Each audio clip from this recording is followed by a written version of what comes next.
What up, all my fight fans? So we know that what's going on with Francis and Ngannou. He's out of the UFC. He is done. He is no longer the heavyweight champion of the world. So my question to you guys is this: now that we're not going to probably get that fight now, or maybe down the line, we can never say never when it comes to these things because you never know what might happen. But I want to ask you guys this. What would have happened in that fight with Jon Jones? Who would have won? Would have Francis Ngannou won or would have Jon Jones won? Would have Francis Ngannou's power been too much or would Jon Jones' skills been too much? That's what we're going to break down right now. So let's break it down. First of all, Francis Ngannou has only fought at heavyweight his whole entire life. The guy walks around probably at 300 pounds, cuts down to 265, which is the maximum weight limit. Jon Jones has been the light heavyweight champion since 2011, and he has had multiple title defenses and multiple fight experience at light heavyweight. He has never, ever fought at heavyweight. Now, still, we can break that down little by little. Jon Jones is still considered to be the GOAT in many people's eyes. Jon Jones is considered to be the best of all time in many people's eyes. Unfortunately, he still doesn't have that asterisk of being on steroids. He has been caught for steroids twice already. And of course, we already know all was outside of the octagon shenanigans and his personal life. We don't need to get into that.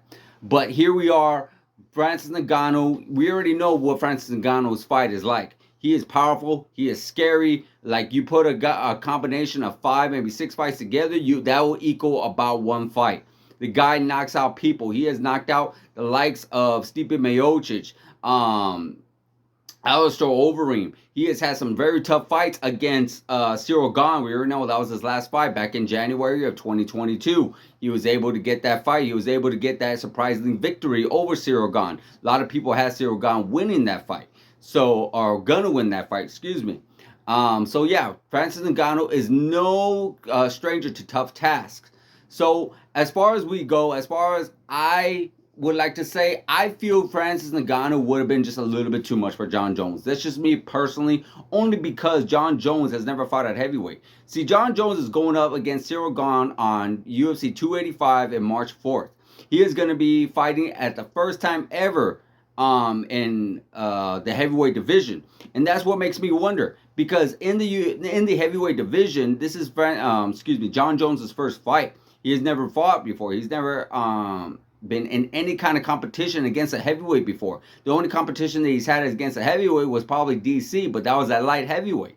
And I'm sure what other fighters are going to be doing, I'm sure what other fighters are going to be talking about, they're going to be referring to the fights and regarding to the training room of him possibly training with other heavyweights like Frank Mir and Alistair Overeem or whoever the case may be. Sure, that might be the case, but at the end of the day, he has still fought at light heavyweight. He's never really competed at a different weight class, and why that's so important is because he's never packed on all this muscle, so he doesn't know what it's like to actually move around with that kind of weight. He might be good for the first few rounds. His technical skills are definitely second to none. They both are very high technical fighters, or not both, but Jon Jones. But he has never been really much of a power puncher, so he doesn't know what it's like to get hit with that kind of power. It's very different from a man that's walking around at 205 pounds, probably cutting down from maybe 250, probably 220, I want to say, to a guy that's walking around 265 pounds, cutting up, walking around at 300 pounds. It is going to be a totally different task.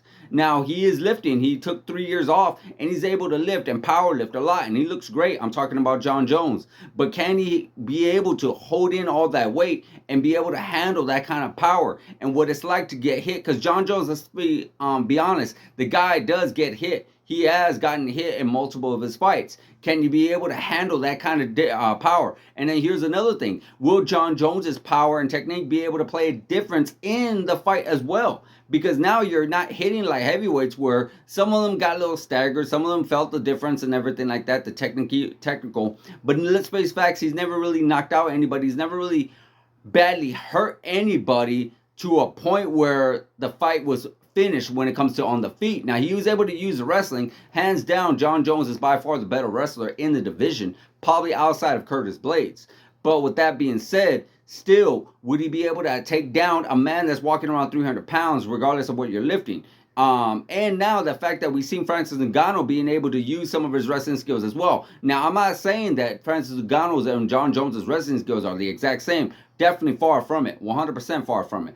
But still, the strength definitely has to play a factor. The size definitely has to play a factor. And if you were able to get him down, which is great, but can you get him down multiple times? All that is definitely going to play a big factor in your cardio. And when you put on that much muscle mass, it definitely can affect your cardio. That's for damn sure. You're carrying around all this weight. You're carrying around 50 pounds more than what you probably walk around. Because as far as I hear, Jon Jones has been up weight. You know, he has definitely been moving around a lot more in weight. You know, so he is walking around probably like 250, almost 260, I want to say, maybe around that frame. That's a lot of weight, a lot of muscle mass. Are you able to handle that? Are you able to use your be able to use some of that cardio? And is what's your cardio going to be like is what I'm trying to say in the third, fourth, and fifth round. So that's why I would love to that's why I would say I would give that edge to Francis Ngannou. Because Francis has already fought at heavyweight multiple times. He's already had multiple challenges at heavyweight. He's already beaten the likes of, like I said, Stipe, Alistair Overeem.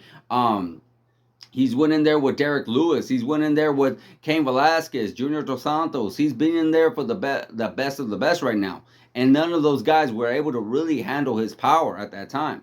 So, yeah, it definitely plays a big factor. I feel Francis Ngannou would have the edge because Jon Jones has never been hit like that with somebody. And Jon Jones does struggle with guys who are just as big as he is, if not bigger. We look at his last career, on the last part of his career, you know, he struggled against, I want to say, what's his name? Excuse me. I'm drawing a blank. He didn't struggle necessarily with Anthony Smith, but it was a unanimous decision. He struggled in a very highly controversial decision win against Dominic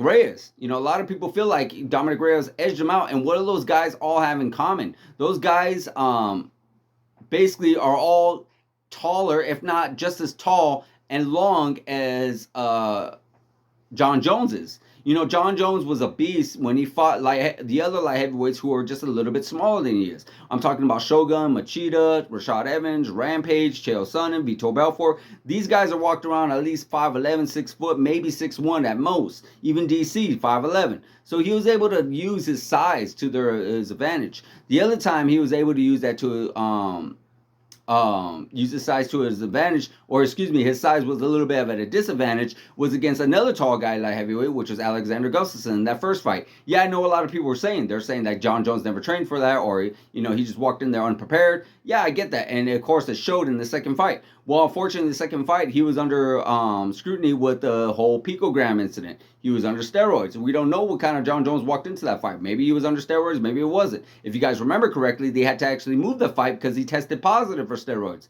The fight was in Las Vegas. The Nevada State Athletic Commission did not want to sanction that fight, so they moved it on, I think, on a week notice or something, to the Staples Center or Anaheim, somewhere over there in Los Angeles. I'm talking about the Jon Jones and Alexander Gustafsson fight part 2, where he did stop Alexander Gustafsson brutally. Quite a bit of ground and pound, got him good. But in that first fight, it was a very, very tough challenge for Jon Jones. Why again? Because he just Gustafsson was just as tall, was just as lanky, was just had good reach as well. So that's why I feel it's going to be a bit of a struggle for Jon Jones at heavyweight, because now he is fighting some guys who are just as big, if not now bigger, than he is. I'm not saying Jon Jones isn't great. He's definitely one of the greatest of all time. Definitely the greatest light heavyweight of all time. Possibly, I mean, of course you have to add the asterisk. It's unfortunate you do, but it's part of the game. But that's just how I see things, guys. Let me know in the comments on how you think would have went down with Francis Ngannou. Let me know what you think about Francis Ngannou and regarding him and Jon Jones. If those guys fought, if they ever fought, or if they're ever going to fight. Let me know in the comments, guys. Like, subscribe, hit that notification button, guys, and I'll see you guys in the next video.